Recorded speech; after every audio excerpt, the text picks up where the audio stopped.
Mr. Thorne, we are back at it again. Thank you for coming on. How are we doing today? Good. 2 hours was apparently not enough, so we're here talking rosters again. Let's do it. So you're a little delayed, so I don't know if that's because of your headphones and whatnot, but once again, man, I appreciate you coming on. Overall thoughts from yesterday. Where's your headspace at with all this? Yeah, hold on.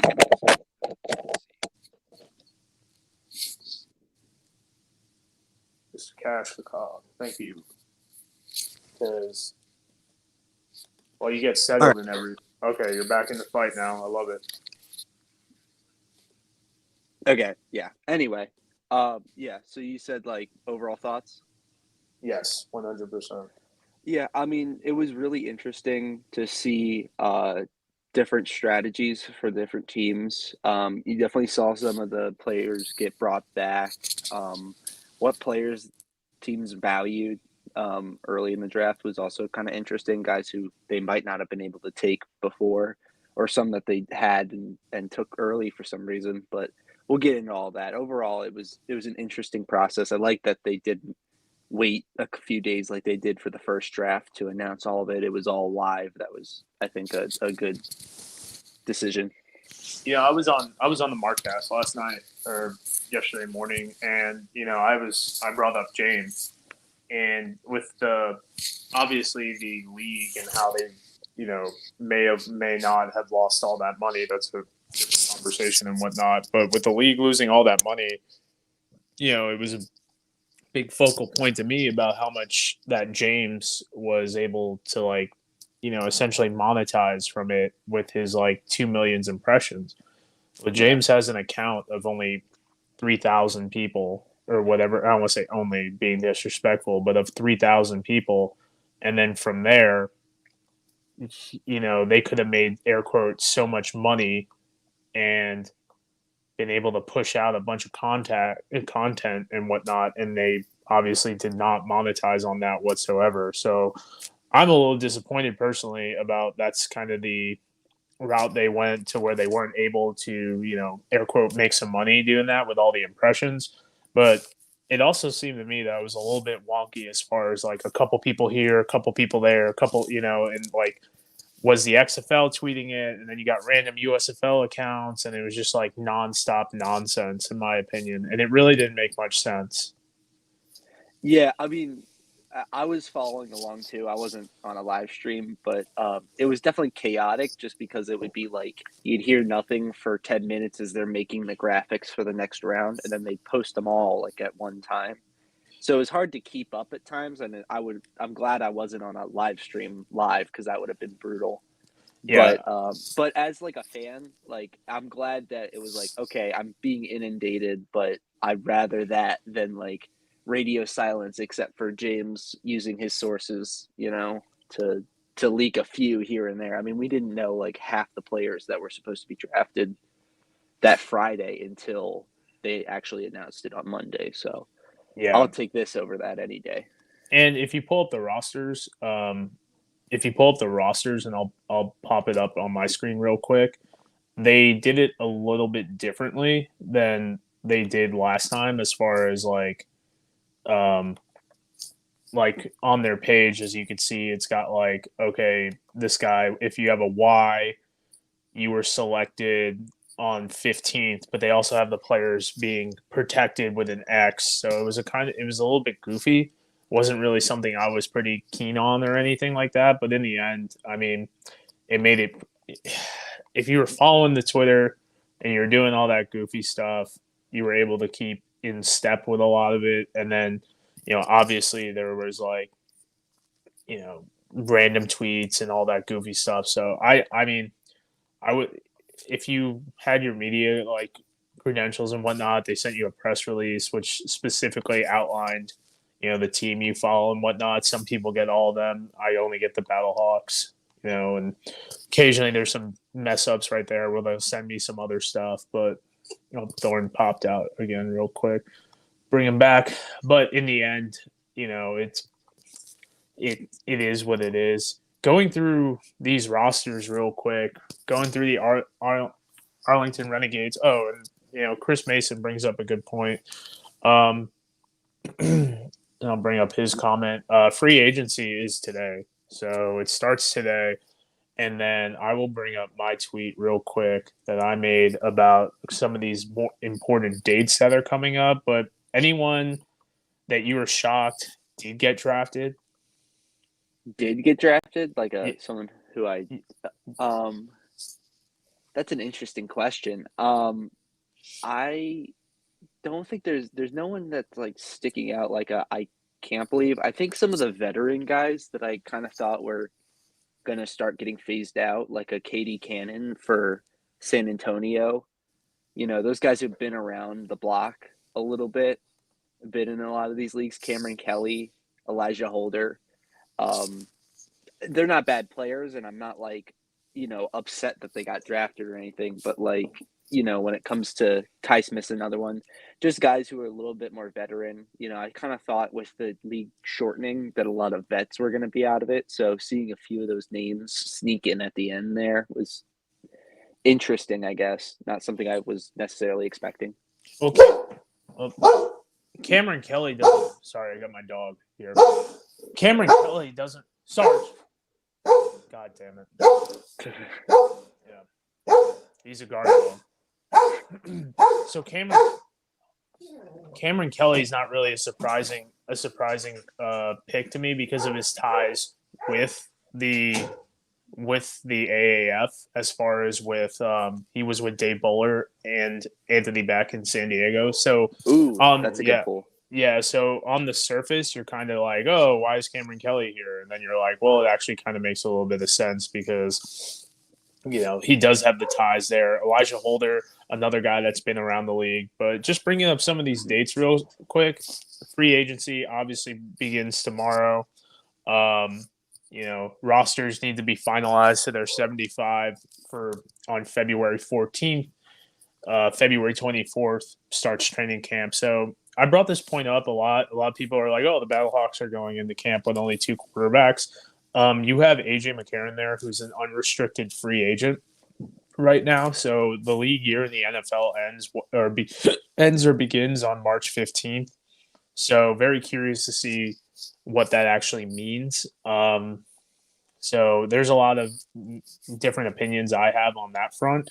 But in the end, overall, we only did see 3 quarterbacks getting taken. Jalen Morton was kind of a safe QB3 being taken, but not a lot of sexiness on the quarterback front. Some people had some comments about why did the Roughneck Gamblers take take another running back. My personal opinion on that is because of it came down to reps and whatnot as well. But Ezra Gray is definitely a serviceable running back. Between the goalposts, ask who do you think was the most impactful first round pick? I think it's Quinn Dormandy in San Antonio, and I'll pull up the first round pick right here. Yeah, pull up the first round because I don't exactly know who was and wasn't, but yeah, it was McClendon was in there. It was Quinn Dormandy. I mean, yeah, I think I'm gonna pick McClendon over Dormandy because now obviously Teamu's the big question mark there. If he comes back, then that changes things. But to me, right now, as we look at the rosters, McClendon has a much easier time getting to that QB1 spot and actually being the starter in DC than Dormandy does in San Antonio. Not to say he has a bad opportunity. I think he'll get an opportunity to compete, but right now I think McClendon has the clearer path. Yeah, and they don't actually have. So this is something that bothered me a little bit. They don't have they started doing the 5th round, like as who are our guys type thing. Like they started out in the 5th round. So you might want to look on James Larson's Twitter. I think he was tweeting them out round by round. Yeah, if you want to get the first round. Yeah, but that kind of goes back to my point. Is and I'm glad for James to get all this recognition or clout, whatever you want to call it. But in the end, like that's not his job. Like I should be able to just go to the XFL and just be like, okay, this is what I got. Dope. Okay, moving on with my day and whatnot. So as I pull that up, once again, big shout out to my buddy BJ Wilson, friend of the show and whatnot. Him getting his Yeah, there we go. so the first, yeah, he calls it the first slate of super picks. Quinn Dormandy, Jared Thomas, Ezra Gray, Drayvon Askew Henry, Nate Brooks, Jalen McClendon, Jared Scott, and Larnell Coleman. I'd also shout out Jared Scott.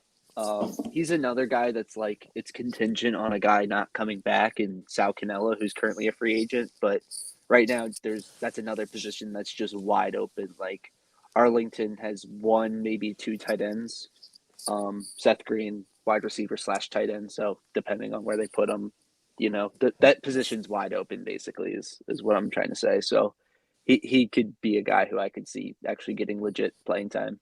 Yeah, per their roster, they only have one tight end, and they picked Mm. up like Nate Becker, Kerry Angeline, and I think Tyler Roberts were all guys that they picked up during the actual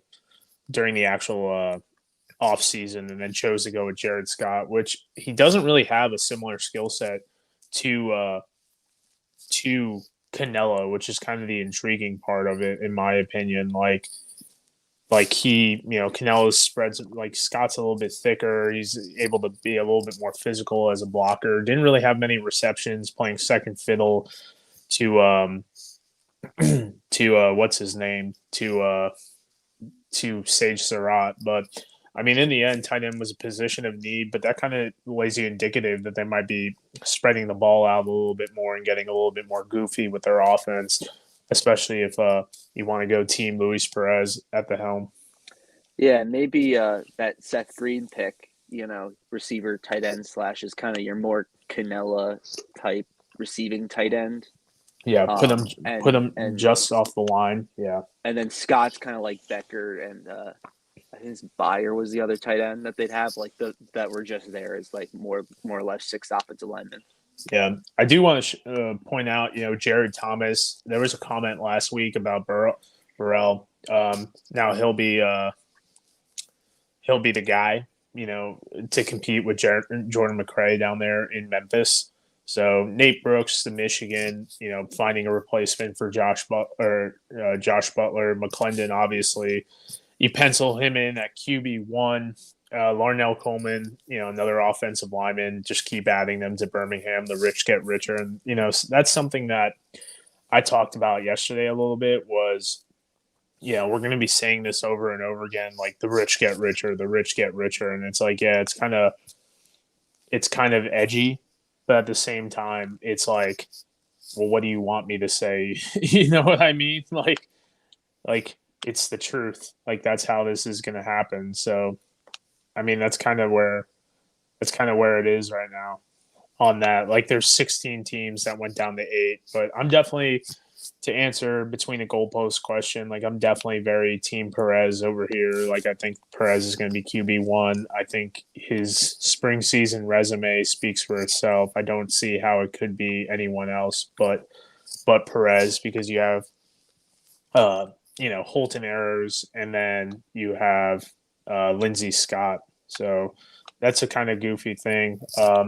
And yeah, between the goalposts is 100% right. Like with the talents getting condensed, everyone's going to get so much better. So we're going to probably see the best version of spring football. And now with the free agency period opening up right now, it's only going to get better. And there's some names to keep an eye on. Obviously everyone wants to say AJ, but in the there's plenty of practice squad quarterbacks that we're not really sure about what's going on with them. So very curious to see on that front. Yeah, I think to answer the first question, I'm a little bit more optimistic on the chances of those rookie backups. I think Arlington, if you bring in two rookie quarterbacks the way they have, where, first overall pick, Athers is a notable name, had, a cup of coffee with the Seahawks. I don't think you bring those guys in unless you're saying like to Perez, okay, you're gonna have to fight off these guys. They're not there to just learn from you. They are there to compete for the starting job. I think it's going to be a camp thing. Now, Perez obviously has the upper hands.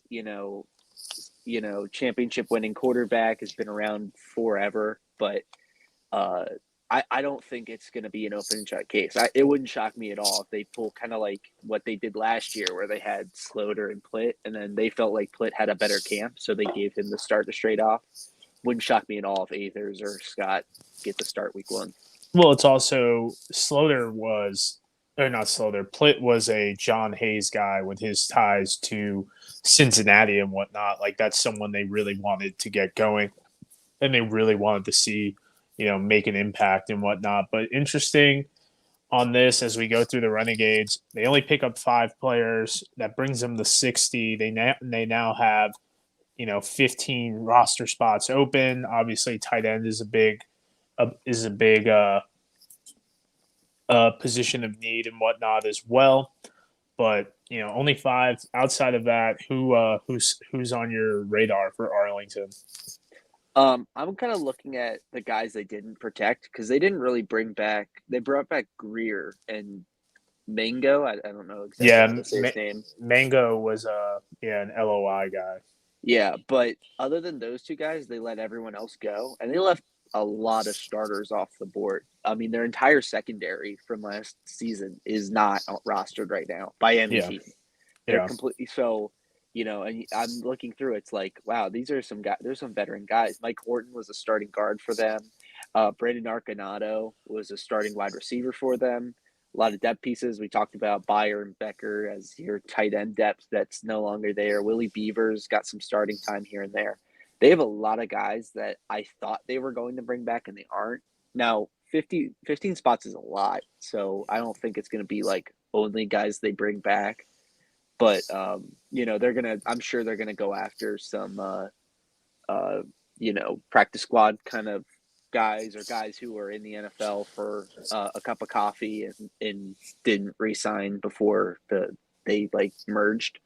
I'd look at like tight end you mentioned. I'd also say secondary, especially safety. I feel like they could add another name or 2 to that list.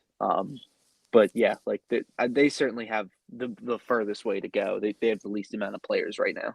yeah. And I really am intrigued by Calvin Johnson. Obviously, a last chance you guy. Very intrigued, but to see what he brings to the table and whatnot. Really rooting for him.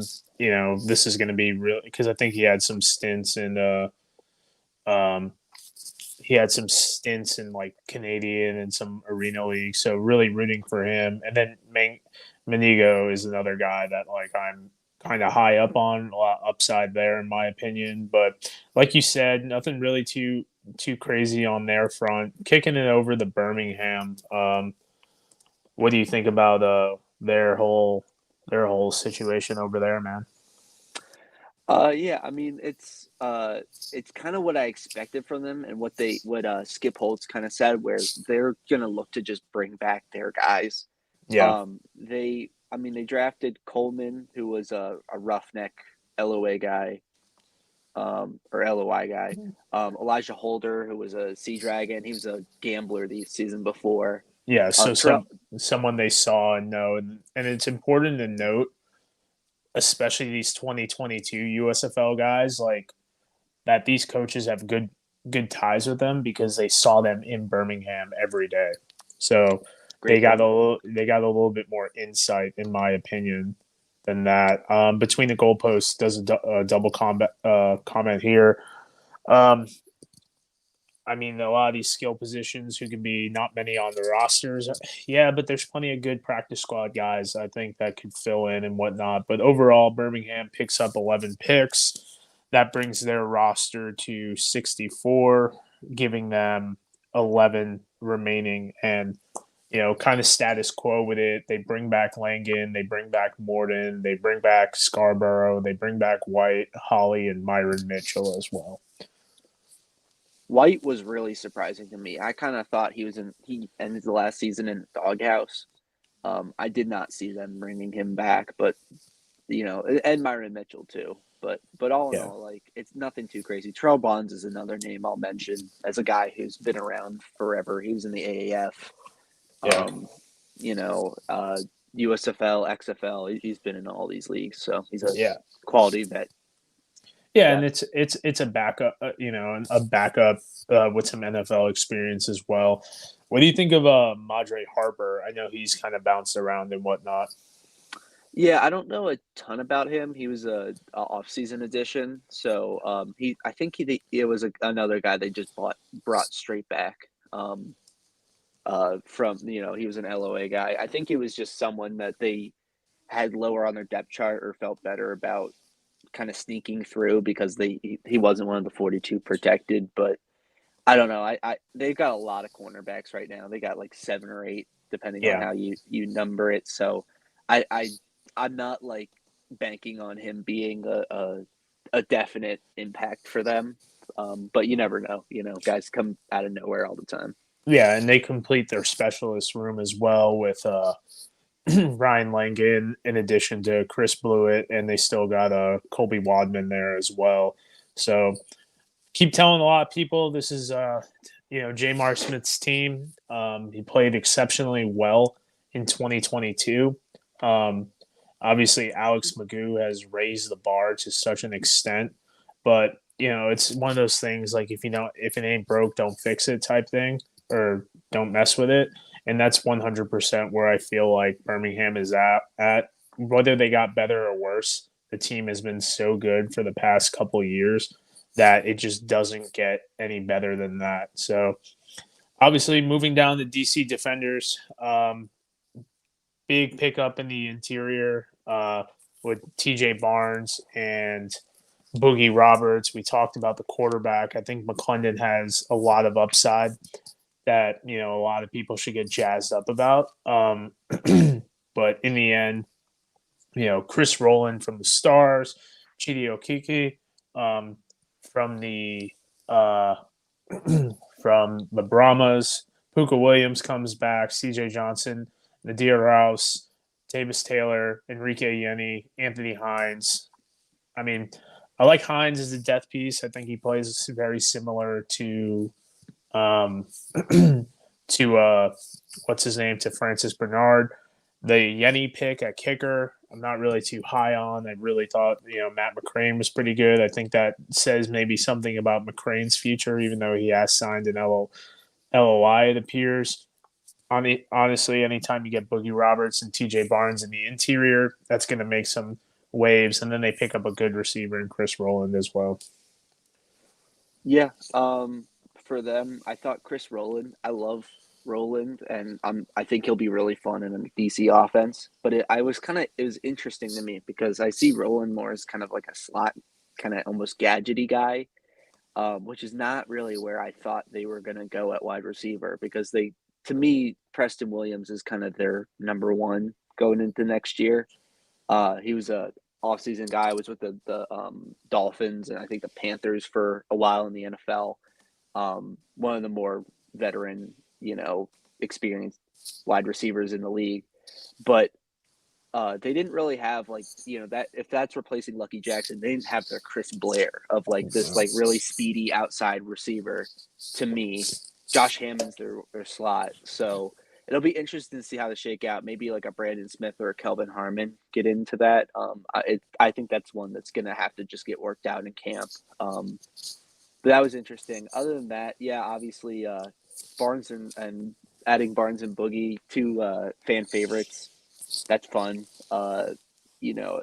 That makes that rotation even better.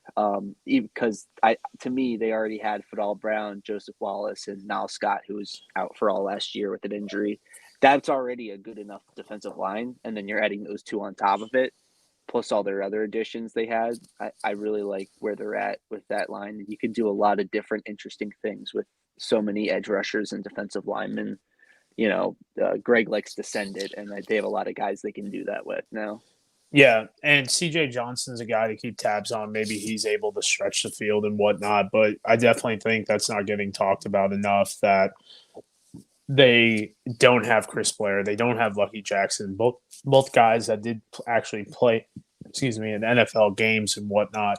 So for those two guys to come out, I think a lot is going to be put on Preston Williams and CJ Johnson to really stretch that field, really be dynamic, really make some plays and whatnot as well. So I'm very curious to see on that.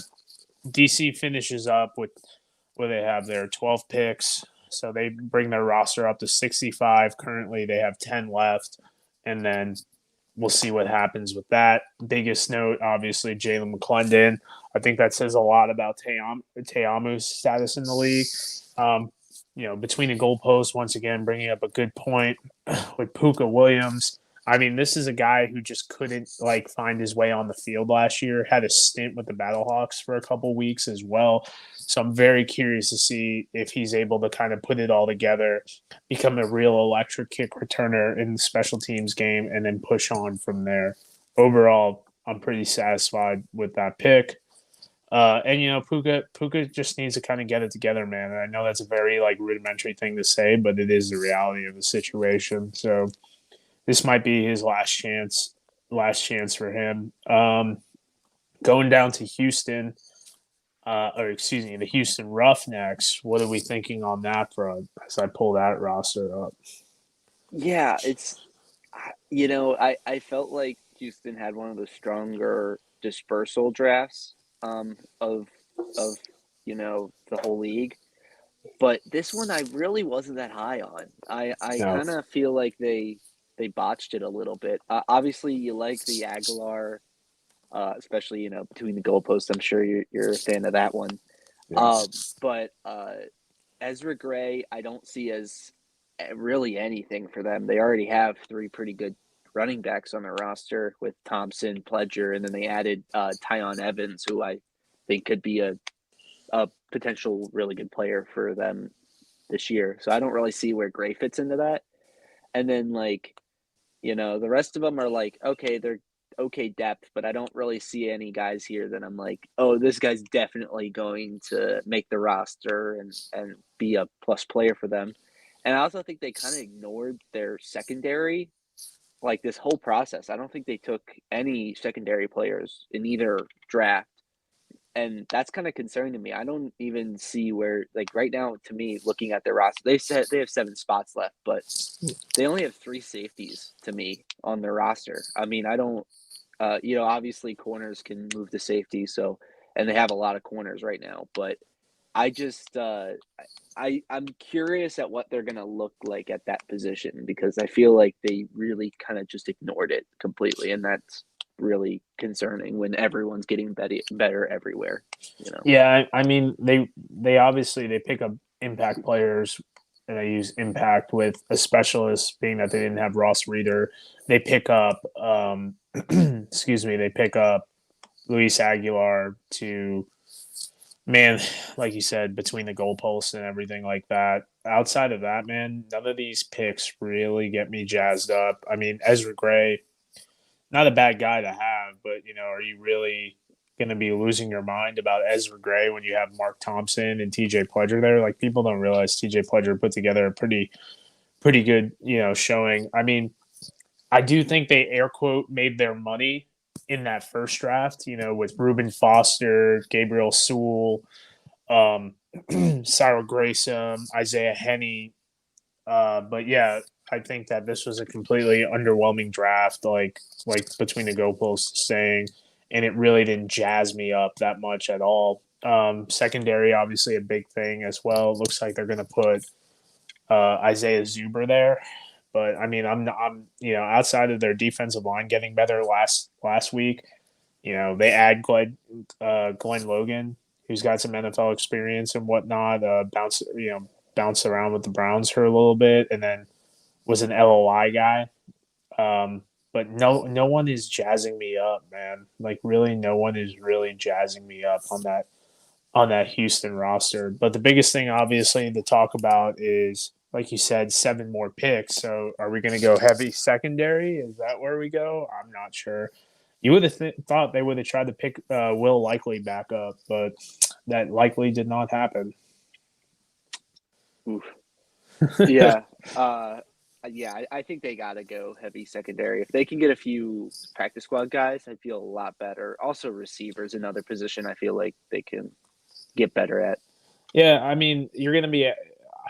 I know a lot of people are high up on, Kenji Bahar. I kind of view Kenji Bahar as that like 2013 to 2016 version of Alex Smith and whatnot. So very curious on that front. But, I think Memphis, moving forward, I think Memphis had a pretty good draft as well. And, they finish out with 75 players, it looks like. They finish out like flush. So, I mean, first pick up Jared Thomas, then you bring in Matthew White to be your punter. Then go to Christian McFarland, who's a serviceable safety. Max Roberts is a good defensive end, edge rusher. Lee Morris, another guy. Um, you know, uh, the Polynesian player, offensive tackle from the Breakers, Will Likely, Damian Willis from Seattle, Turner Bernard, their long snapper. You got Ty Smith, Matthew Cobb. Like they hit needs, and they continued that trend of bringing in Showboats or Breakers players to the Showboats.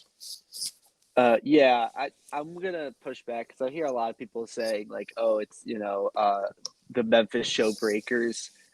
They only have 16 breakers, which is that is a significant amount. But of 76 guys that they currently have rostered, that's a very low percentage, to me at least. It's not like they just completely took every player from that roster. They left a lot of guys over there on the board. But as for like picks that I really like, I think my favorite was one of their last, which is Anton Brooks. I really am high on him. He was really good for Seattle last year, graded out really well. Yeah. I think he could compete for a starting spot there, despite him being like a complete afterthought, apparently. Because I mean, I was sitting there in like the 10th round, being like, "How has this guy not been taken yet?" I mean, he's one of the. To me, he was a guy who, he got like NFL looks after the Sea Dragons season. So I really like what he could potentially bring to that secondary. He can play free or strong. A lot of versatility there, which I think Memphis likes to have in their secondary. But yeah, I mean, other than him, another guy I'd point out, Max Roberts, edge rusher from Vegas. He was listed as a backup for them, but in a lot of ways he was basically a starter. Got like close to starter snaps and played really well. He was probably other than Pita Tamapuenu, was their best edge rusher last year over like Vic Beasley. So I really like that. But other than that, yeah, like I think they got a lot of depth. Jared Thomas is another guy I think could potentially start for them. I think he's probably going to start for them. But yeah, other than that, just look around. Interesting that they just took all of the Breakers DBs, yeah, or DBs, specialists, like Goalpost is saying. Yep. But yeah, I overall I think it's one of the better for sure. Yeah, I really like Ty Smith as well. Mm-hmm. NFL guy with a lot of experience. I think when I looked it up yesterday, he has like 70 total tackles or something like that. From there, you bring in another guy, Willie Henry, kind of the last pick as well, that he's able to kind of just, fill in and essentially, bolster that interior defensive line. Mike Stevens coming from started on the other side, kind of overshadowed between like Gerard Fernandez and Vontae Diggs at times. But every one of these players has a little bit of experience. Every one of these players you can plug in and whatnot. And, if they get cut and they're not on the roster anymore, at least they're able to kind of be a part of the team. And you can bring them back late in the camp and be like, okay, now, we have a serviceable player moving forward. So I'm pretty high up on this draft. I think Flip's a good coach. I think you settled a lot of confusion with the quarterback situation last week. You brought in Jonathan Adams. You bring in Lee Morris. Obviously, Sage Surratt's there, and then they had some key pieces there already. It doesn't seem like a bad draft for them at all. And let's not forget. I believe Derek Dillon is still there, or Derek Dillon, Rashad Davis is still there as well. They kept a couple guys on the defensive line who I thought was pretty good. And something that might not get talked about enough because it's not a sexy thing is now you can use Cole Kelly as your Taysom Hill type quarterback and really maximize his skill set with his big frame as well. for sure. So curious to see what they do with Kessman, because they protected him, but also bringing back Darren Paulo after his NFL stint, not a bad shake. Moving forward to the Michigan Panthers, a lot of people are saying that this is the worst team in the USFL. I mean, how do you feel about that? I disagree. I Yeah, think Houston I would yeah, put lower right now. I think a lot of that comes with just being unsure with that quarterback position right now. Um, Danny Etling is an interesting guy. He's been bounced around the NFL circles forever, but you don't know what you're getting in him necessarily. Davis Cheek was a backup, so there's just like literally they don't have a quarterback that's taken a snap in a spring football game yet. So there's some, when there's only 8 teams, that's something that can, be a little bit freaky. You don't have a Luis Perez that's like, the safe option. Now, obviously, they could get Perry and change all that, but for right now, looking at it, but other than that, I mean, they didn't have a crazy great uh, super draft. Will Adams was another guy I didn't mention earlier, but as a very interesting pick. I think I looked it up and he had like 40 snaps for Vegas last year for the season. So he was depth for them. And it's just interesting that they valued him so much that he was a second round pick for them. Nate Brooks is a solid guy. They added a lot of cornerbacks though, so I don't know exactly if he's gonna be depth or not. I mean, they added Adonis Alexander, Keith Gibson, Alex yeah. Thomas. Bryce Torden can be, a slot corner too. So they have a lot there. Yeah, Shalom Luani was another guy they drafted, and they don't have slouches on this team whatsoever. Like existing, like Levante Taylor, very bend but don't break. Javin White was signed. Kai Nakua comes back.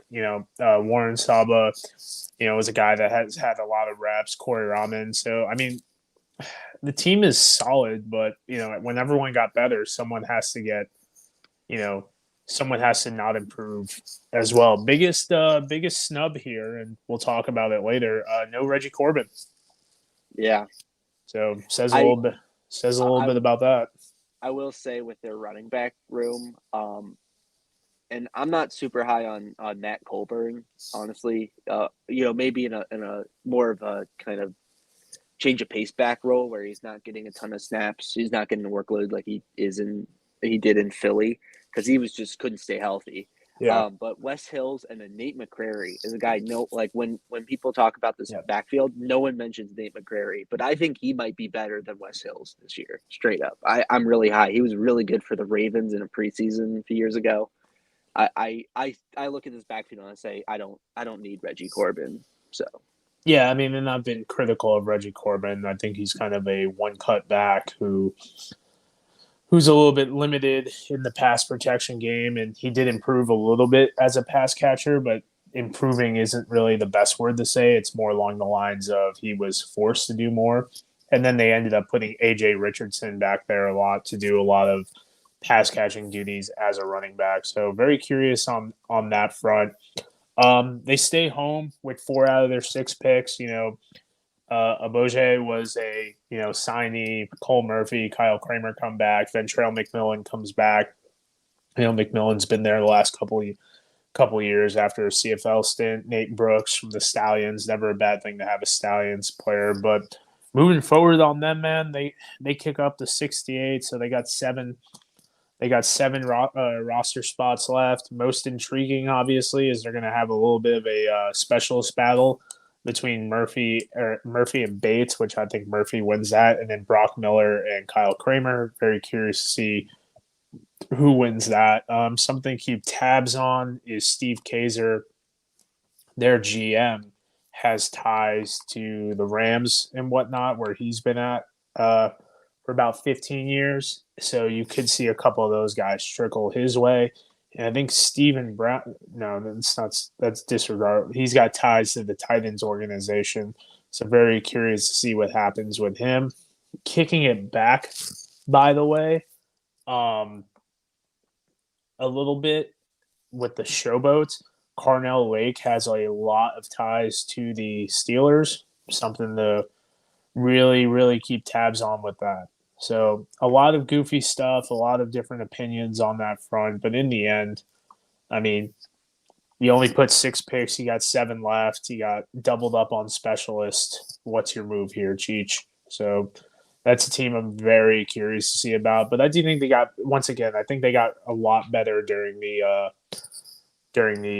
first draft last week. So kicking it down to the Brahmas. Um, Obviously, Quinn Dormady kind of leads that push. What else are we thinking on that front? A player I'm really high on here is Landon Akers. Yeah, He's a guy who I thought was one of the few real bright spots with the Brahmas last year. Gets traded to Houston, and then Houston dies, and now he's back in San Antonio with Houston staff. So it's a guy, I was looking, I did a lot of work on the Brahmas because I was supposed to start writing an article. I'm not anymore, but uh, I like kind of went through and really looked at a lot of these guys, and I felt like at that slot position for them. I mean, Cody Latimer at tight end is going to play a lot in the slot, but Calvin Turner, and then it's like, okay, maybe Nick Holly. Like they really didn't have a lot of guys that I saw as like true slot guys. So I think Landon Akers could, even though he was a very last second addition, could end up playing a lot of snaps for them because there's just not a lot of competition there. Um, Other yeah, than that, they didn't have any. Trey Botts is another one. I was trying to see if they he was a guy who was a draft pick by the Stars, signed this offseason. Going to be interesting to see how they use him. He had like a cup of coffee with the Ravens.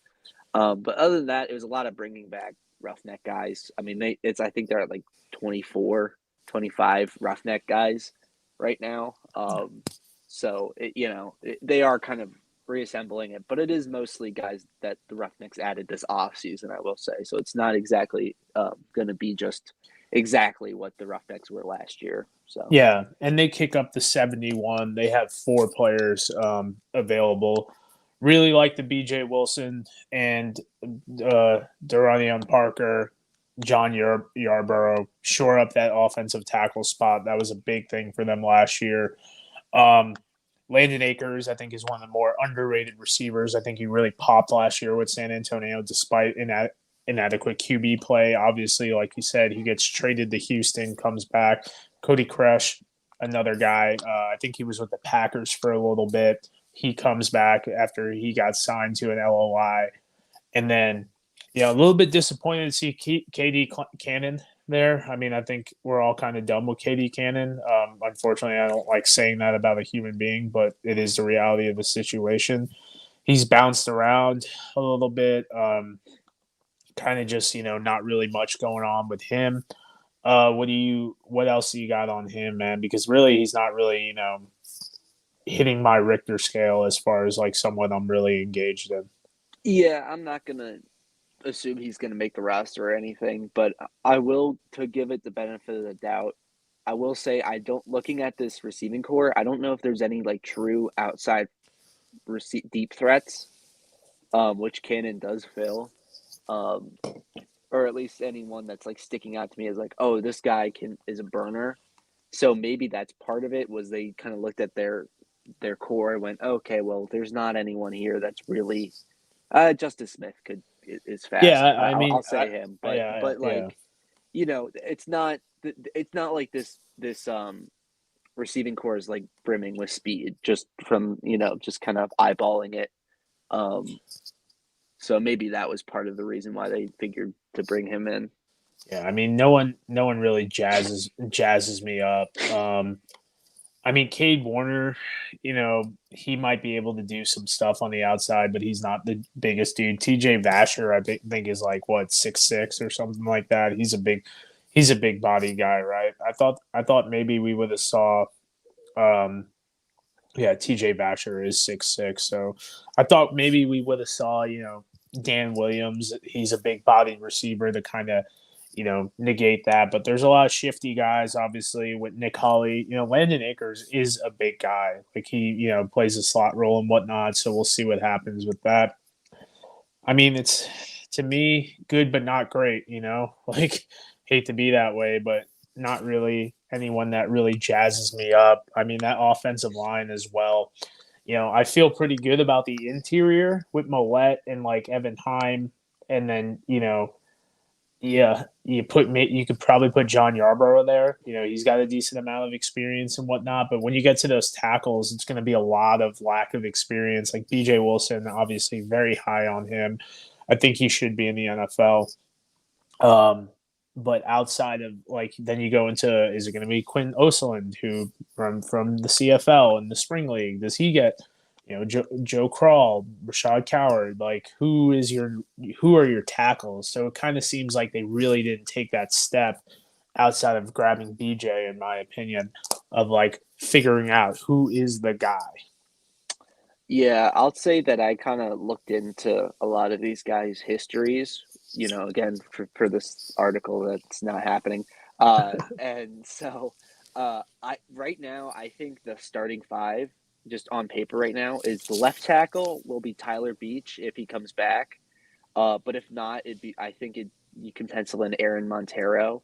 And then left guard, Cole Liavo, who was there last year. Luke Jurga was also last year, played every snap for them at center. I think he stays there. And then you have Alex Mollett at right guard, and then Coward at right tackle. I think that's probably the best five on paper right now. Obviously, you get into camp and things can change. But I think if you're penciling five, I think that's them. And if that's your five, I think you can do a lot worse than that for a run and shoot scheme. A lot of these guys are like really mediocre run blockers, but great pass blockers. Yeah. Alex Mollett, if you look at his PFF grade, it's ridiculous how it's like. Yes, it is. It's like, well, he averages out as average because his pass blocking is elite and his run blocking is horrendous. So, yes. There's a lot of those kind of guys here. So I think that's the five. Yeah. Well, I'm gonna bring in Evan. Evan has been probably working his tookus off the last couple of days or last week and whatnot. For those who don't know, and Evan, it is public, so I will say it. Evan works in the IFL, so not only is his follower count going up, I'm sure his DMs are wild right now. You don't want to see my inbox, man. It's I woke up this morning and on just a fun fact on Twitter, when you get more than 20 messages in your inbox, it comes up with like 20 plus. And today is the first time I think that's ever happened to me. There might have been one other day, during the XFL season last year where that happened. But yeah, you're definitely right. It's been busy to say the least. It's definitely a weird flex, my man, but I'm all about it. You know what I mean? And before we get too deep on Evan's thoughts, between the goalposts asked, do you think Brad Wink can return? San Antonio didn't take any specialists. Today's futures day for them, and they go in with no long snapper, and which Rex Sunhara was their guy, so he might be coming up. And then, Christopher Dunn's there because John Parker Romo has announced he doesn't want to play in the XFL. So, but overall, Evan, what's your take on this whole process yesterday?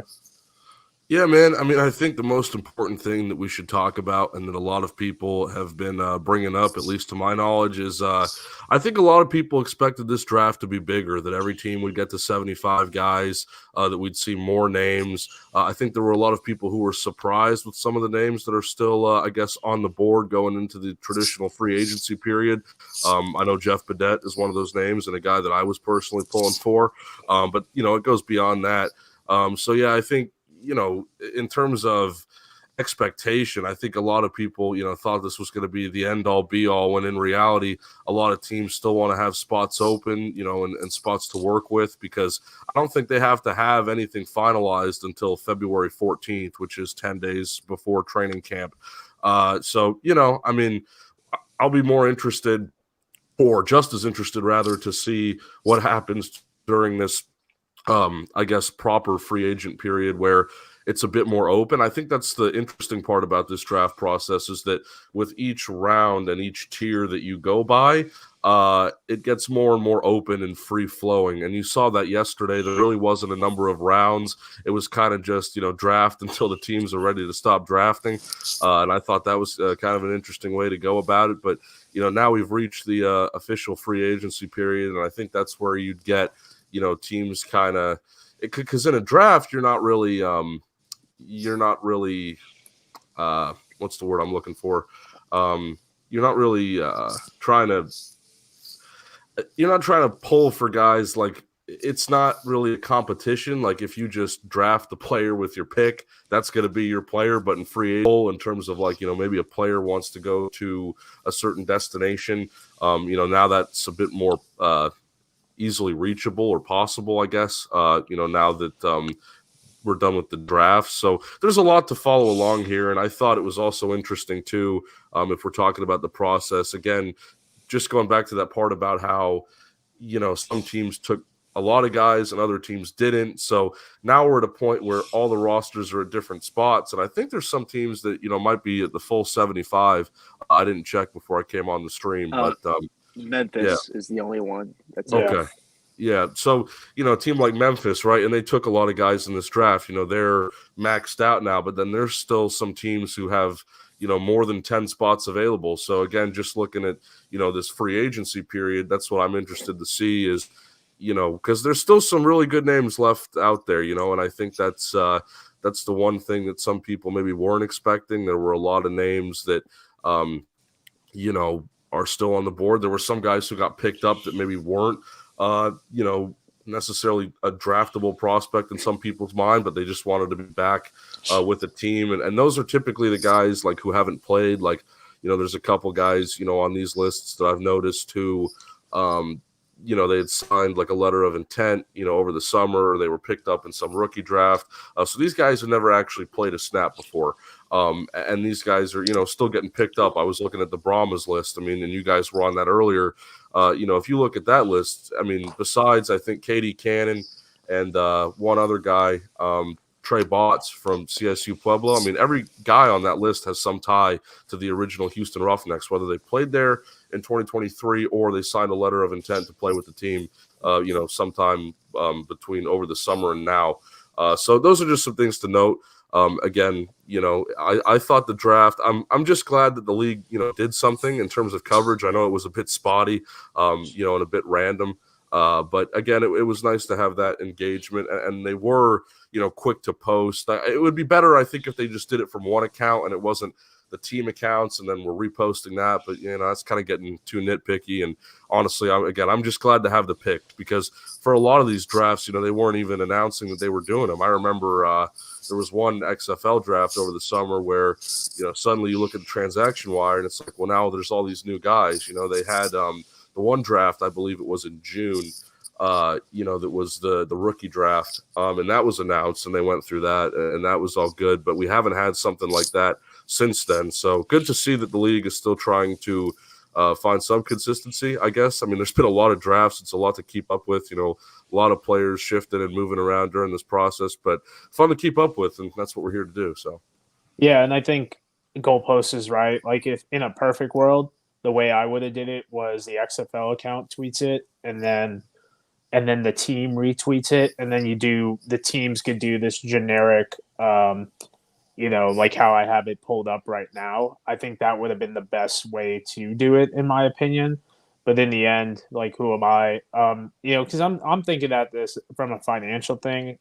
With the way Twitter can monetize right now, and you talk about the financial loss that this league have and how money is an issue.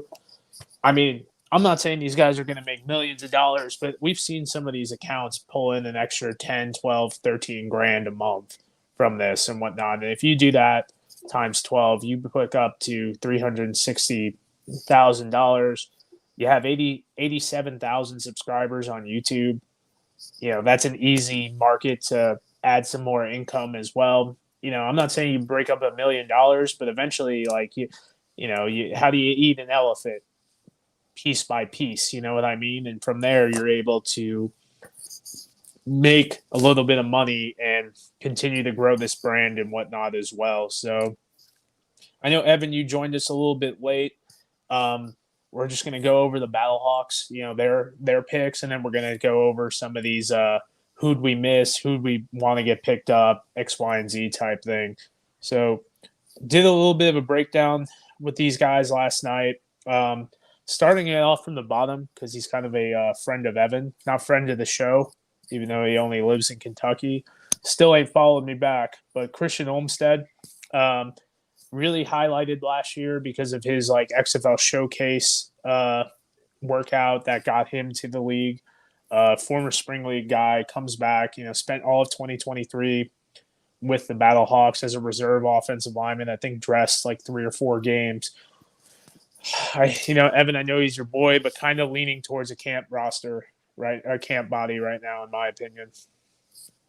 Sure. I mean, I love Christian. He's a great dude. We diced it up at one of the games last year, and he's a nice guy to talk to, but he was inactive for a lot of the games, right? He was kind of a reserve lineman, fit into that just kind of extra role. I think he did play a bit, at points during the season, but it was never consistent. And, Christian, yeah, man, I mean, we'll see what happens. I mean, we'll get into some of these other picks, and the only reason I would say that's a convincing case is just because of some of the guys that they brought in, Abdul Beecham, who was with the Guardians. I mean, the Guardians had a lot of offensive line struggles, but Beecham was always the one guy that I thought was, decent. And then Khalil McKenzie coming over from the Vipers, I also thought he was one of their top linemen, and that line was a bit better from what I remember. There's some guys there that, I think could still make an impact in this league. But yeah, I mean, those 2 additions alone, that's going to be hard to go up with, if you were already kind of, lower on that depth chart last season. So, we'll see what happens. A lot of things can go on during camp and you worry about injuries and all that stuff, but, we're not quite there yet. So we'll see. Yeah. I mean, they definitely got better with Khalil McKenzie. I know he only played 3 or 4 games last year and whatnot, right. But definitely a positive pick on that front. Abdul Beecham, really no skill players in this group. A lot of heavy on the defense. They went defense the first 4 picks, and then offensive line. Really, trying to shore up that interior. They had Steven Gonzalez and Vidal Alexander last year, and they had Mike Panasek as their center. So I think, to me, this tells me they're a little bit comfortable with Eric Magwood going into tackle, and then you have Jawan Bushwell-Beatty, who's a spring league staple at this point on the right tackle. So that's what it says to me. That front 7 is getting a little bit crowded, though. I will say that. Yeah, just to jump in here, offensive line-wise, right now, they have 9 guys who were starters last year in the XFL. 2 guys, for Evan, Jack Snyder and Sage Dockster, I think you pronounce his name. Yeah. They both were starters for the Roughnecks. Donovan West and Khalil McKenzie for Vipers, and then Beecham. And then you're bringing back 4 of your 5 offensive linemen with Jared Jones-Smith as the only guy not currently, and he just became a free agent. So he might also get in on this. So you're going to be cutting a guy who was a starter last year, because you're not keeping 9-10 offensive linemen in a, 50-man roster.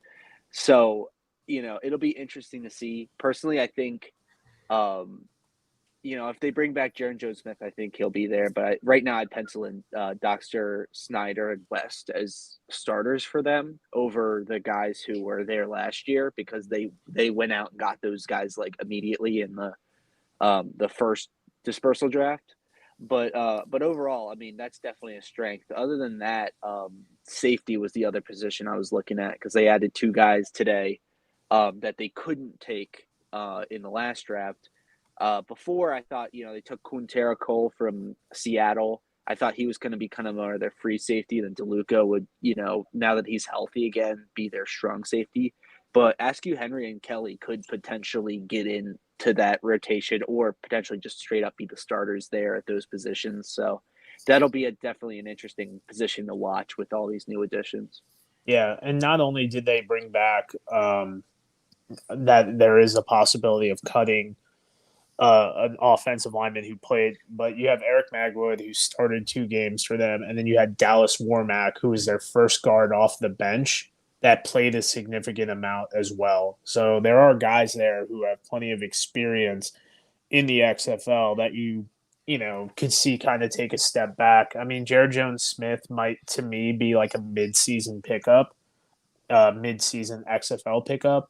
Because you got to think a big thing is too is like these guys just played football for 12 months straight essentially. So it's like, you know, he's in the cycle, he's in the workout cycle. I know he had a couple workouts and whatnot. All he needs to do is play 3 or 4 games to show that like, hey, I can do this, and then he's like back in the workout cycle, and that's a lot of strain to put on your body. And now with the schedule being pushed to the right a little bit, now you're asking even more strain to be put on someone's body. So that's my opinion on, you know, what Jared Jones Smith could do to kind of leverage his position and whatnot as well. Yeah. So, I mean, other than that, they continue to build that front seven. You know, Chris Garrett, I believe he was with the Roughnecks, Evan, and then Daka as well. Mandy Alonso was a Sea Dragons LOI guy. That brings up their roster to 62 with 13 potential. The big thing that we're going to talk about in circles is going to be obviously the quarterback, and did I say the quarterback? Yeah, I'm not a big Nick Tiano guy. It wouldn't shock me if they're going to try him as the starter, but I kind of hope, even if it's not McCarron, they bring in like a Reed Sinnott or somebody that I view as a little bit more of a potential starter for them. But that'll certainly be one of the more interesting stuff. It wouldn't shock me if they sign a guy as early as today. Yeah. I mean, Evan, what do you think about their quarterback situation, like based off the guys who are still out there and whatnot? Yeah, I agree. I mean, Nick Tiano, look, he's not the worst option. I think you'd keep him around, but in terms of a full season starter, I mean, look, it's going to take a lot to replace AJ McCarron. My guess would be, and I've heard that a couple other UFL teams might be doing this. Of course, today is the futures deal day. You look at, there's some quarterbacks hanging around right now in the NFL that, might not get picked up. On a futures deal, guys that were maybe, late picks this year, undrafted most likely.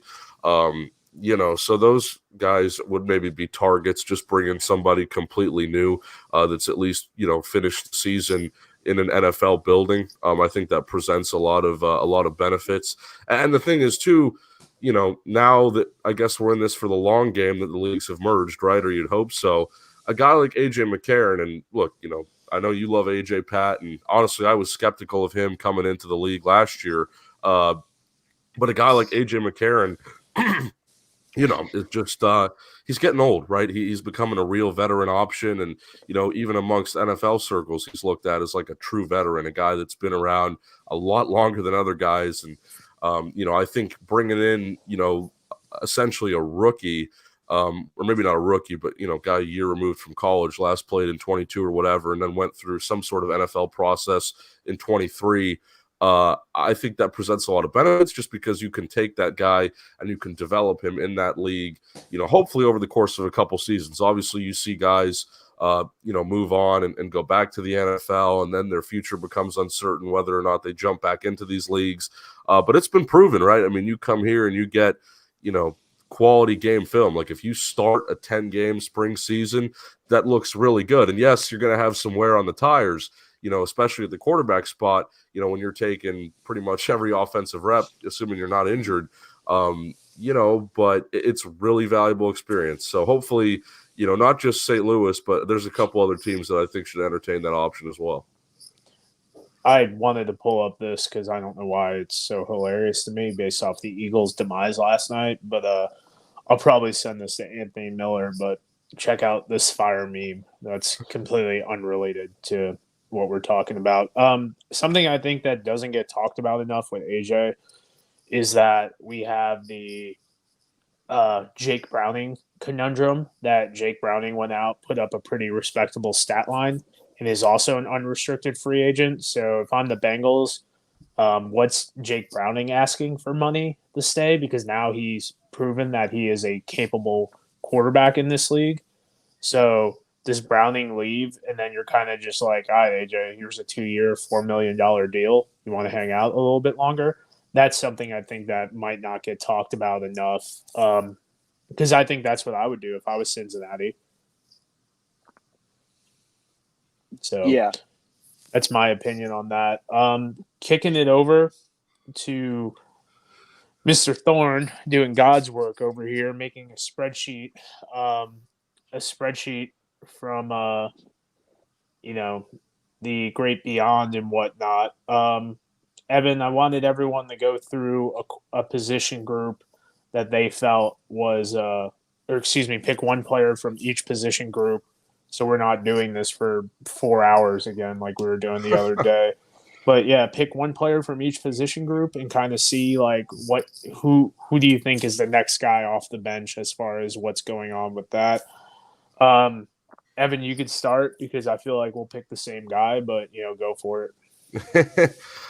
Yeah, there's a couple options. So we're looking at quarterbacks here. I mean, first name on the board is Brandon Silvers, who was the primary starter in Houston last year. And, I had a chat with Brandon this morning just to kind of see where he's at. And without giving away too much, it just kind of seems like, still play the waiting game type deal where, maybe some people want him there and others aren't so sure. I mean, look, they got Quentin Dormady yesterday, so that shakes up things a bit. That quarterback room's starting to get a bit more crowded. I guess that's my one guy. I mean, there's a couple other names on that list, guys that haven't played yet that are intriguing, but not. I mean, look, Brandon, like that's a starting XFL quarterback right there. There's not a lot of those guys. He might be the only one that's available, really. Do we not see Brandon Silvers come back to the try his hand at the spring league, or not the spring league, in the arena leagues? Is that experiment done after getting hit in the head by Cecil Cherry on a dirty pick in the fan controlled league? That poor guy. I don't know. I mean, I didn't ask him about that.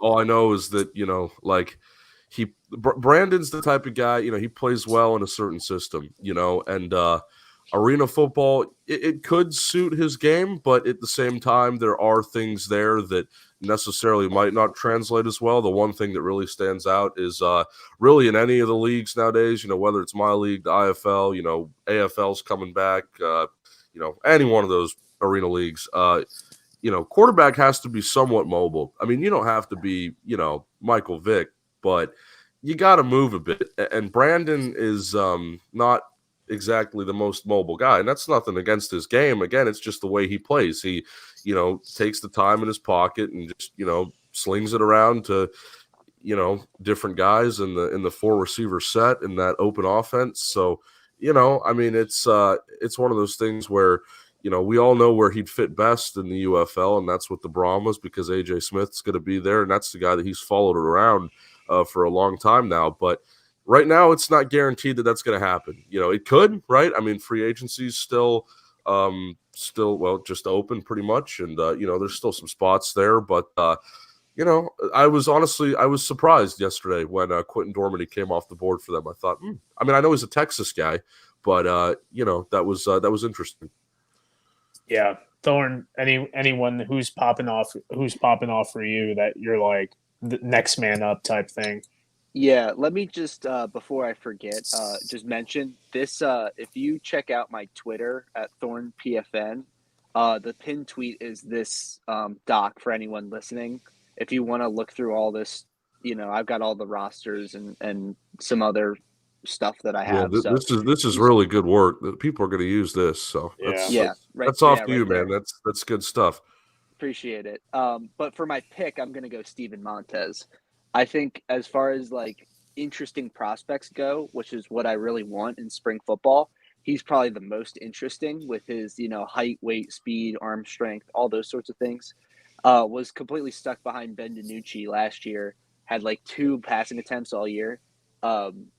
to me, he's very similar to like a Davis Cheek in that like he's a guy who, yes, he didn't play a snap really last year, didn't really get a fair shot, but he should still be around somewhere. Honestly, it wouldn't shock me if he's a guy who didn't sign an LOA, just because of being a backup all last year. Because to me, he's better than a lot of guys that were taken. You know. Yeah, and I like Montez. I think if Ben wasn't as good as he played, despite all the nonsense, I think Montez gets used in that Taysom Hill role. I think they had him working out at tight end at one point. I'm a big Montez guy. Guys, I put the link in the comments for Thorne's page if y'all want to check that out. We've been bouncing between like 18 and 30 on this stream. So if you're new here, please drop a like, subscribe, all that goofy stuff helps us out. My pick, it's going to be Troy Williams. I think Troy would have fit really well in DC's offense.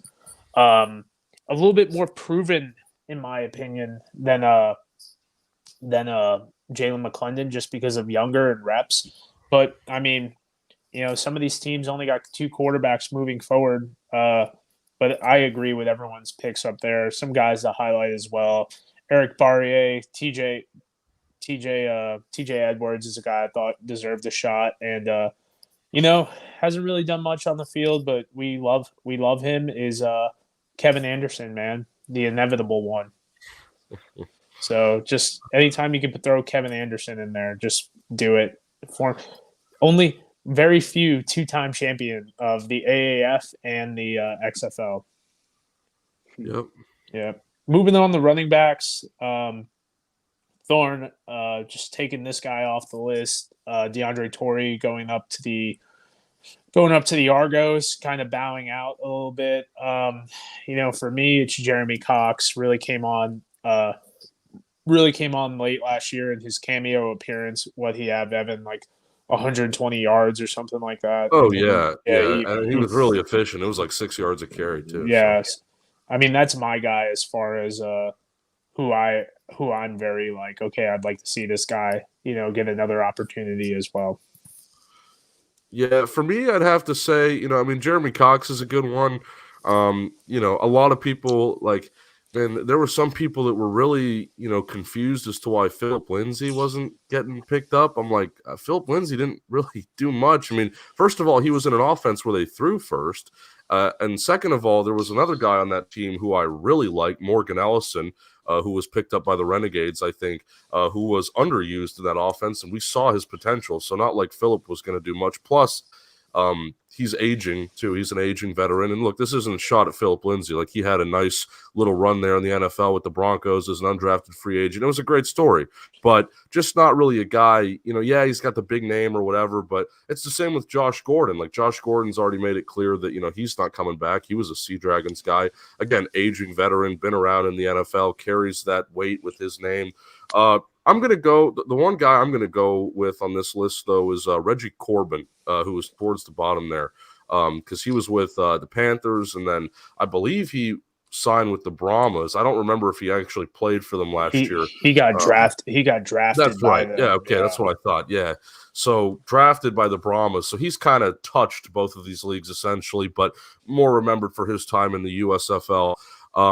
Reggie's a guy – I want to see him get another shot. I understand there's flaws in his game. I understand that he might not be the most valued back, but I think he can play, and he's definitely a guy where, I'm looking at these other leagues and I'm like, I would maybe put in that call, because I see the upside there and I see it more than a lot of the other guys that are listed here. And that's not to take away from anybody, but, I like Reggie Corbin, and I've watched him for a good chunk of time now to know that he's got what it takes, I think. Thorne, who's your guy? I'm gonna go with Kylan Hill. Now another guy who has not played, which is kind of I think why I'm so interested in these kinds of guys, is that I want to see them play in a league like this. And Kylan Hill was a 7th round pick for the Packers a couple years ago. Was like almost the last pick in the draft. Never really got a real opportunity there. Signed an LOA with the Guardians this offseason.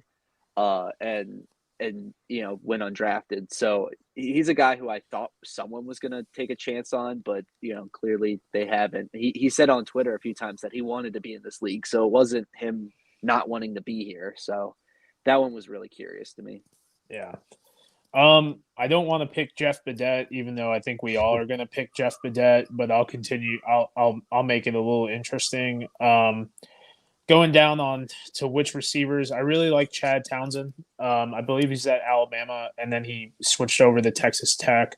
Really liked him, dynamic in the return game. And throw it in there, Carlos Carrier from San Antonio. I thought that guy was really going to pop as well.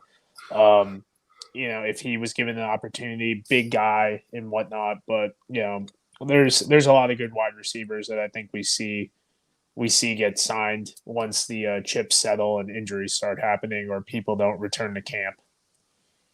Sure. Yeah, I think if we're gonna take Jeff Badette, off limits here, who we all think should be in the league. Oh yeah, no, definitely. I mean, it's nothing against him. I'm trying to think. Could you scroll down a bit, Pat? I'm trying of course. to find the name I was looking for. What team? Getting lost in all this. Let's see.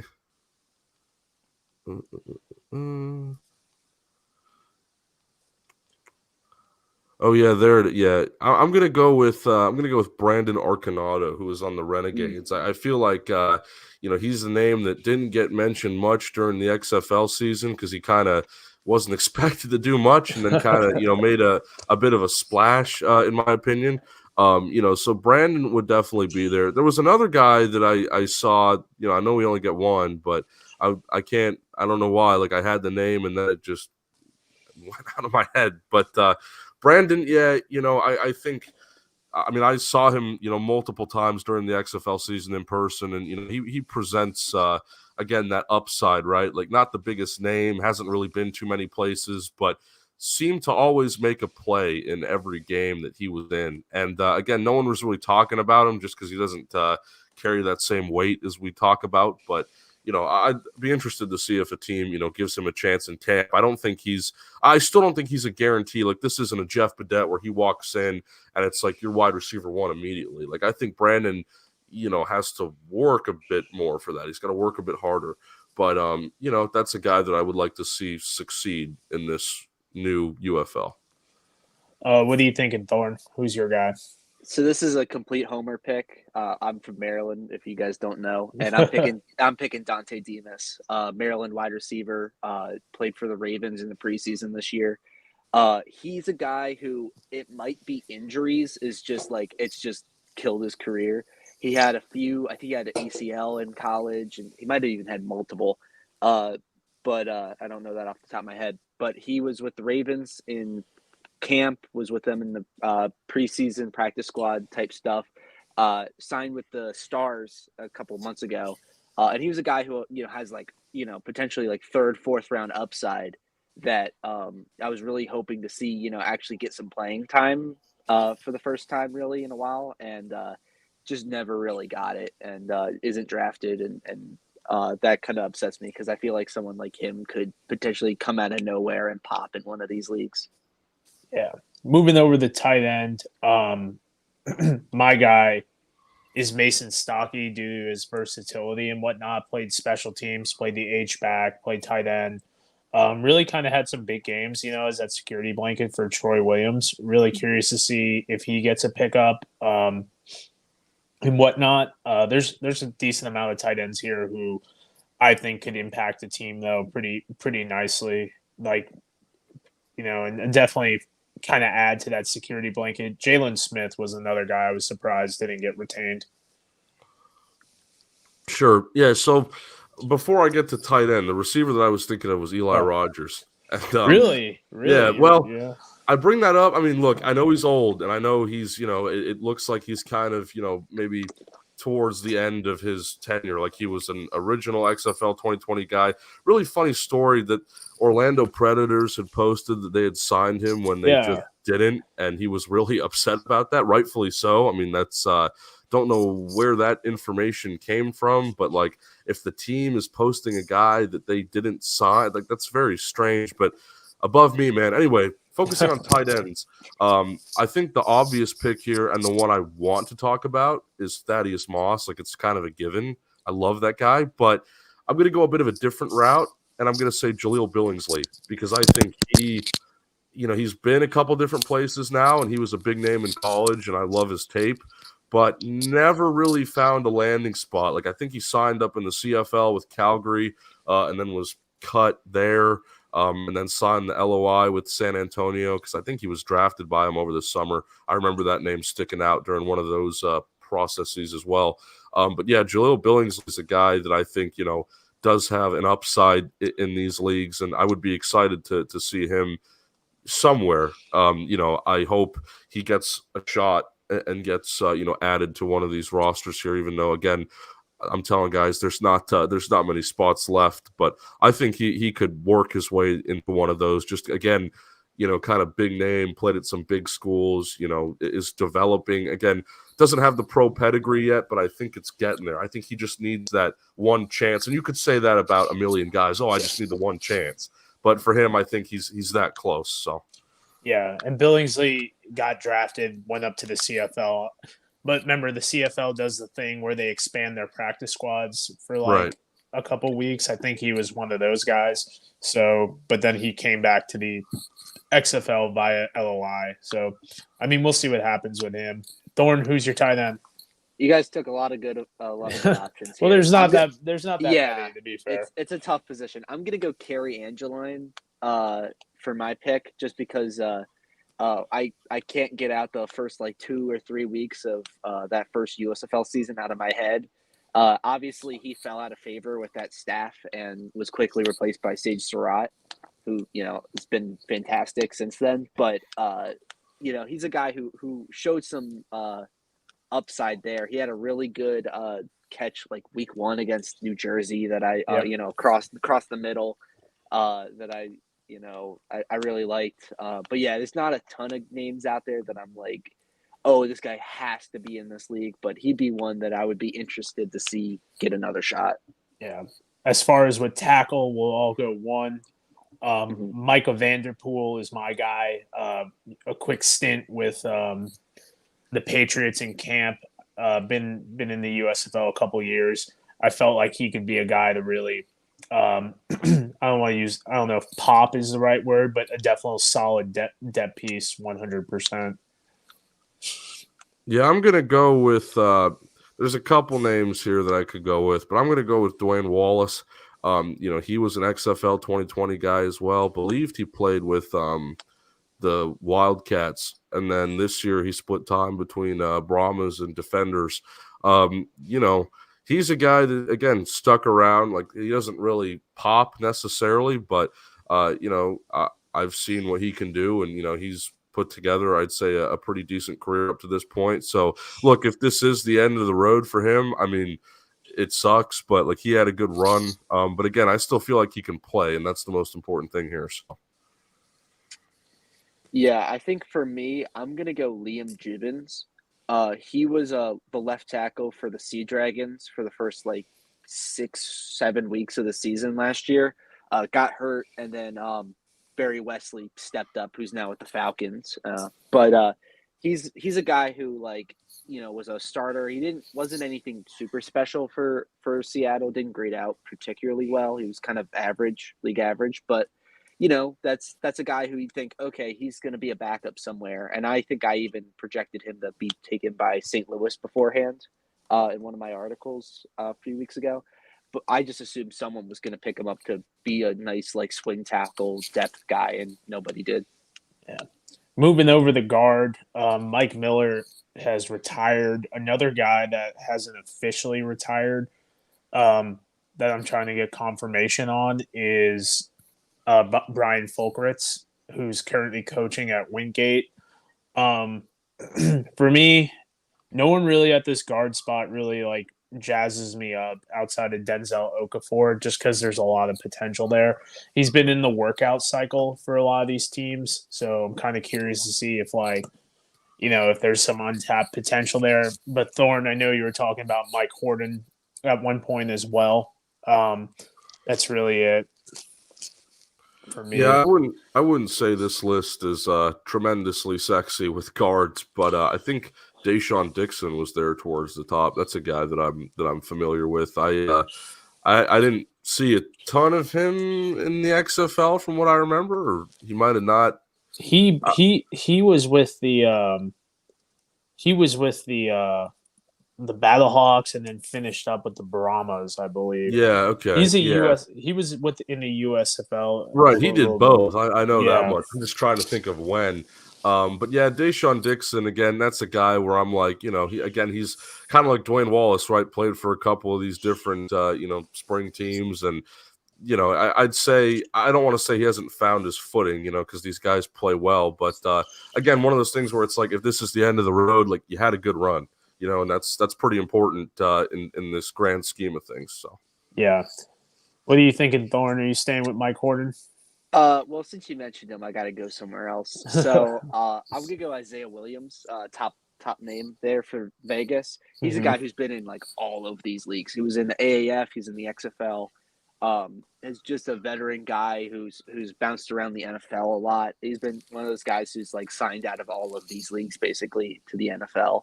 Kind of like a DeMarcus Gates type. And so I kind of thought he was going to get another opportunity as like veteran, at least depth, but I thought he could have been a starter this year, but nobody went for him. Yeah, I mean, we'll see what happens. This is kind of a cop out right here, but it's always the injuries, and then who actually shows up to camp and whatnot. Going to center, and just to circle it back, UFL table talk. We did talk about Reggie Corbin. Obviously, he is not in the league right now. I have my reservations about Reggie Corbin, but we can talk more offline if you want to send me a DM because I think you follow me on Twitter and whatnot. But a couple new guys here. If you're new, please like, subscribe, helps the channel, all that goofy stuff. Moving the center, I gotta go with Tejan Koroma, but I don't think he's around. He's doing a lot of training. He owns a couple businesses in the Dallas Fort Worth area, so he's really the only one outside of Sean Brown that I'm really high up on at the center position. I think they got center pretty right, in my opinion. Yeah, I'd have to go with Sean Brown. And that was the name that popped off to me immediately from the page. He came over, signed with Pittsburgh, right, in the whole USFL free agency bit, and he's been around.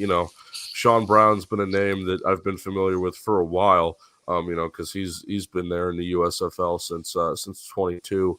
So yeah, interested to see where he goes.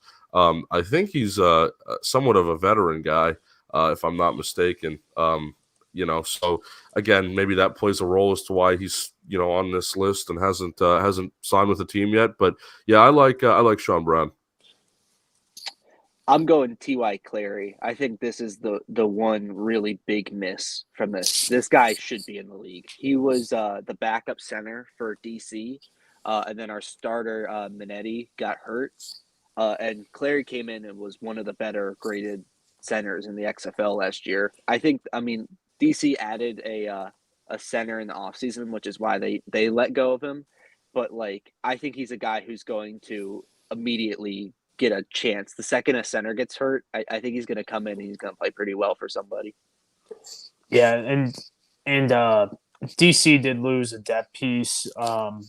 Obviously, Bruno announced his retirement, and then Liam Ryan also announced his retirement as well. So they already were dealing with injuries, and then they had to be, losing some depth pieces and whatnot. So with that being said, obviously a retool on the offensive line. I think, they also had some guys go to the NFL and not re-sign and whatnot, but we'll see what happens. Going to the defensive line, someone that I'm a big fan of is a veteran guy, has been around these leagues for a minute. Kayvon Walker. He's a dude that I think offers quality depth. With the Michigan Panthers, sack leader in XFL 2020, and then kind of came on late last year with the Vipers and provided some quality depth. He's someone that is a little older that I might not be so high on, but in the end, still a pretty solid piece as well. Want to give a shout out to D2 and GLVC alum Eric Hansen as well, kind of a guy that I think will be signed later in this process. Yeah, I'm gonna go with a bit of an interesting pick here. Trevon Mason of the Guardians, but he never actually played for the Guardians. He was with the Roughnecks. Very crowded, and I know that Roughnecks team pretty well. We had a very crowded defensive line. Like even a guy like John Dawka, who's with the Battlehawks now, he almost fell through the cracks a bit because everybody was so focused on Trent Harris and Tim Ward, all those guys, and Dawka particularly stepped up when Ward was injured. But anyway, Trevon Mason was one of those guys that I felt like got lost a bit, again, just because there were so many defensive linemen and there was a lot to focus on there. He was with the Roughnecks, played decently well. I think he played in most games. I don't know whether or not he was a starter, but I remember seeing him out there. Really nice guy too. Got cut and then signed with the Guardians shortly after, which unfortunately now, with the Guardians not being there is not the best landing spot. But, again, maybe somebody will give him a chance. He's relatively young from what I remember. Like he might have been in like a mini camp or something, but, Roughnecks, that was like his first go at pro football. So. Yeah, Evan took my guy. So I'm going to take a guy who's very similar in Robert Windsor, of a guy who played pretty well, younger guy, was with Vegas, and then this offseason switched teams to DC and then didn't get protected and became a free agent. Just a guy, he was a full, almost, if not completely, a full-time starter for them last year for Vegas, and played pretty well from what I remember. So, I think this in general defensive line is pretty picked over, but that was one that I looked at as potentially a miss. Yeah, and we'll talk about it in nauseum a lot, but a lot of good pieces for guys.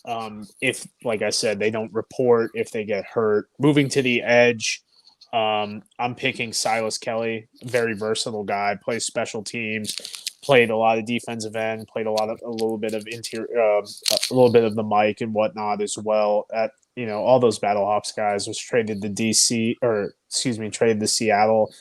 A lot of people were very high on him in Browns camp. We'll see what happens moving forward, but I'm going to say it over and over again. It's just like, just because your name isn't called today, I believe there is 18, 25, 40, 44, 57, 67 spots still open there. And not all those guys are going to be, practice squad signings. So plenty of these guys will get opportunity, I'm sure. Yeah, well, I was I was gonna say Silas Kelly. You could scroll say down a bit on that list. How about you say Silas Kelly and I go St. Louis local Jacoby Jones? Okay, yeah, sure. Look, Silas Kelly, he was with the Battlehawks and then, obviously with the Sea Dragons. Again, another kind of unfortunate situation where you were with a team that, was around and then you weren't. But yeah, I really like Silas Kelly's game. I know he was kind of known for things other than his game, like his hair and everything like that. He stood out on that defense. And again, a defense that had a lot of pieces, and like everything else you said, Pat, that was pretty spot on with my evaluation. So, yeah. And Jacoby Jones is a guy who's really boom or bust. I think conditioning is his biggest issue personally, but he's definitely a serviceable edge rusher. Had about 4.5 sacks. I think he had 2 of them against the Roughnecks in week 1, phased out, had another big game. So, Jacoby, I think his biggest issue is going to be conditioning, in my opinion. Yeah, my pick's going to be Big Cat Bryant from Memphis. He was a guy who, I was very excited to see join the USFL last year. I thought he was going to be one of the better players there, as one of those guys in that, I think it's like the 2022 draft class that was huge. Just didn't really get a ton of opportunity in the NFL. But he kind of got buried by Greg Reeves and Jeffrey McCulloch doing really well at edge, and he didn't get the snaps that I thought he was going to. And because of that, I think he kind of just, got caught under the undertow there. But he was a guy who, if he got picked up by somebody, I'd be excited to see that. Yeah, no, I definitely think a very serviceable. This group has a couple guys outside of the receiver group and tight end group. I think this group has a lot of guys that we'll see poached and pilfered as time goes on. Going to your traditional linebacker, um, as we get all jacked up there. Anyone on this list that really pops to y'all? I mean, outside of Tigre Scales, no one really is like anyone. Tigre Scales and Joel DeBlanco are really two guys that I'm pretty high up on. I do like Ryan Greenhagen a little bit, but DeBlanco was with the Brahmas and whatnot, so prior, so people know who he is, and he didn't get picked up. So really, there's a couple guys that could fill in towards the end of the season in a similar fashion, like Brody Buck did. But these are guys I don't, really think are the guy, for lack of a better term. Yeah, I mean, if I had to pick one, I'd probably just go with my guy. What's his name again? I'm blanking. Emmanuel Ellerby Okay. from the Roughnecks. Yeah. Yeah. I mean, look, he was an NFL guy, and I thought he might get another look. He had a pretty decent season. I wouldn't say it was anything crazy, but I really admired, his leadership, and he was definitely like, I guess, your version of a team captain, very vocal, had great, again, leadership skills. Really just, I think what was nice about him specifically there was like, he was a Houston guy, went to Rice, so he understood the community very well. You had that local element, and I think that's what made him stand out more was the personality aspect. And look, you could say that about some of these guys, but with him, it was almost like the game changing thing. Like, yeah, he was good on the field, but off the field, he was a really, really nice dude to interact with. So yeah, I'd take Emmanuel Ellerby. There's a couple guys on that list. I feel like there's way more. Outside of receiver, I feel like there's a lot of edge guys and linebackers available.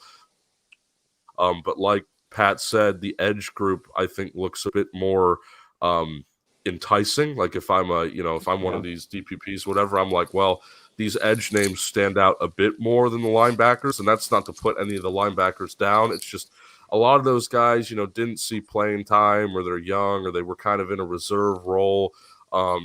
Seems like the good linebackers are already, with their teams now, which is good. Guys are still, getting that look and staying employed. But yeah, I would agree with that. My pick for this will be Dorian O'Daniel, Pittsburgh Mauler. He was I think like a third round pick a few years back. I know he had time with the Chiefs at one point as well. Yeah, I mean, a guy like that, you kind of think like, oh, he's going to get a legit opportunity in a league like this with that kind of pedigree, and he didn't. I don't know a ton about his game, but that was a guy I was, looking at. Yeah. Moving over to the secondary, where we at with a couple of these guys? I've seen a couple of cornerbacks and safeties move in transition to the indoor league. I think Matt Elam did, right, Evan? And then David Tolentino was another guy as well that kind of transitioned over as well. I want to group the safeties for time constraints and defensive backs into one group. My guy is Jack Corner. He's a dude that, really very physical in the box, was able to come up and whatnot and make plays. I think he was a team captain as well. That's a guy that really, I'm surprised didn't get picked up. But on the flip side, not to really typecast here, if we see a guy like, Ben DeLuca get hurt, then it wouldn't be surprised to see Jack Corner kind of fill that spot. Yeah, my guy is going to be another player who spent time up in the CFL, and that's Parnell Motley. His name has been thrown around a lot. He was with a lot of different CFL teams, over the course of the season, training camp, practice roster, the expansion bit. He was an undrafted free agent with the Buccaneers in 2020, played at Oklahoma, and made the 53-man roster right out of camp, so he played during the 2020 season with the Bucs. I've kind of been waiting on him to get an opportunity for a while. Again, this past season didn't really latch on in the CFL, but is now at the Defenders. So hopefully he makes an impact here with a team.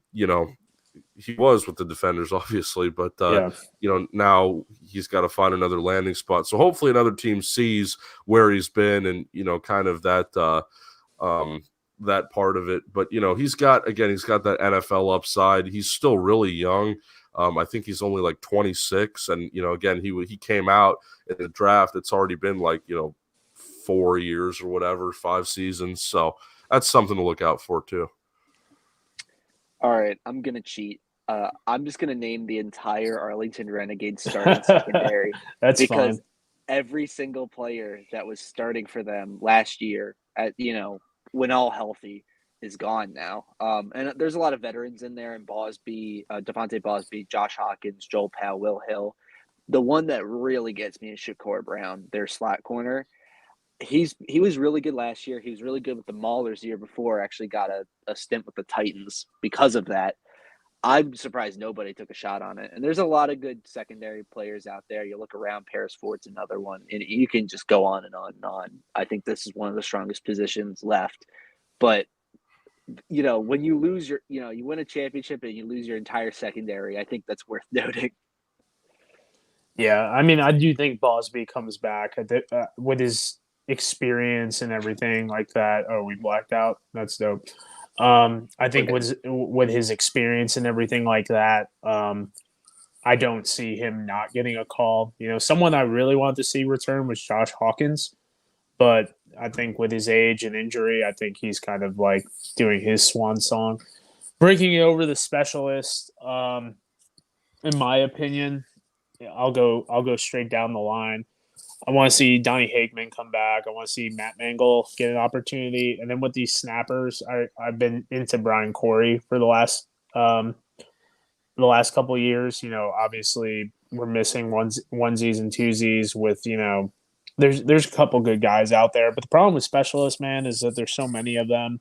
Like, do we see someone off the street? Do we see Brad Wing come back?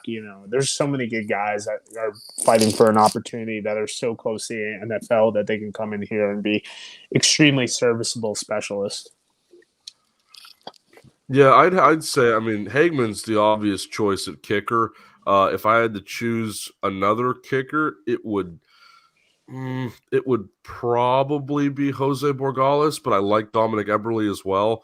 And then staying with the Guardians, Mac Brown at punter. I really liked Mac Brown. I thought the Guardians had a really nice special teams unit. They were going around with those fake punts, and Mac Brown had a couple like huge passes, and that was really fun to watch. I talked to the special teams coordinator. I'm like, you need to keep doing this because this is really good for the league. Like, people are going to see this and they're going to be like, yeah, this is fun. And then long snapper, I'd go with Brian as well. He's a good friend of mine. Like, I hang out at his house sometimes, type of thing. So yeah, really pulling for Brian to get another opportunity. We've talked about that, whether or not he goes to San Antonio and joins the rest of the old Roughneck crew. I don't know. It's a possibility, right? Like, you need a long snapper. So it's one of those things. It's pretty much, it's a non-negotiable.